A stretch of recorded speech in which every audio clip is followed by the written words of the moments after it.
Greetings to everyone. I'm called Tongwa Gilit Kanyi.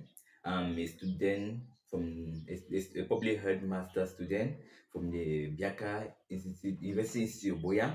I'll be talking today on stroke and its risk factor and how we can prevent stroke in our community. Stroke, it is a life-threatening condition that happens when part of the brain does not receive enough flow of blood. And here we have two types of stroke. We have hemorrhagic stroke, you have ischemic stroke, and we also have what we call transient stroke. With ischemic stroke, it is all about the blockage of the vessels that supply blood to the brain. And when there's a blockage, you'll be limited or drop in oxygen supply to the vital organ to the brain that nourish the brain, and there'll also be a decreased supply of minerals to that brain also.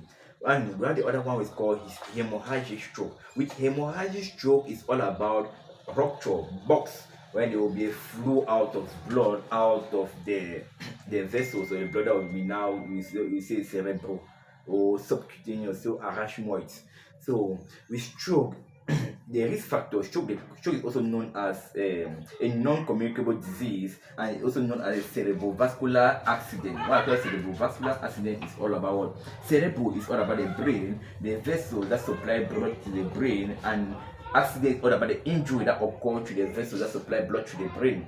And now, with the cause, it's not really known, but we have other risk factors that can lead to what we call stroke. Like example, we have prolonged high blood pressure, we have what diabetes, we have high cholesterol level, we have consumption of alcohol and smoking. Also, age have also scientifically they've discovered that age 50 years, people 50 years of age have a risk of having high blood pressure.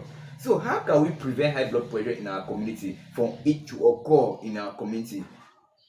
We can just convert our risk factor in a modem on how to prevent stroke in our community. How can we do that? The first one I talked about was what we call high blood pressure.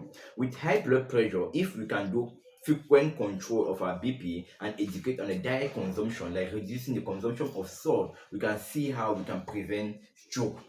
Secondly, we can also see diabetes. If we can control diabetes in our community, early screening, we will do screening and taking our drugs and taking our diet that's related to our health condition. We can reduce the risk of having stroke. And we also talk about alcohol consumption. If we can quit out of alcohol, we can do sensitization, tell the community that alcohol is a risk factor to stroke. Cigarette consumption is also a risk factor to stroke due to the component that build up cigarette consuming.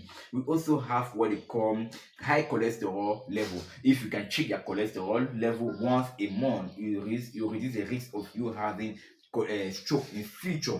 And also, if you can do all these things with your age, you will not be have high blood stroke in future, because I said this, that age also is a risk factor. Above 50 is a risk factor for you to have stroke. But if you control all this now, you will not have stroke in future.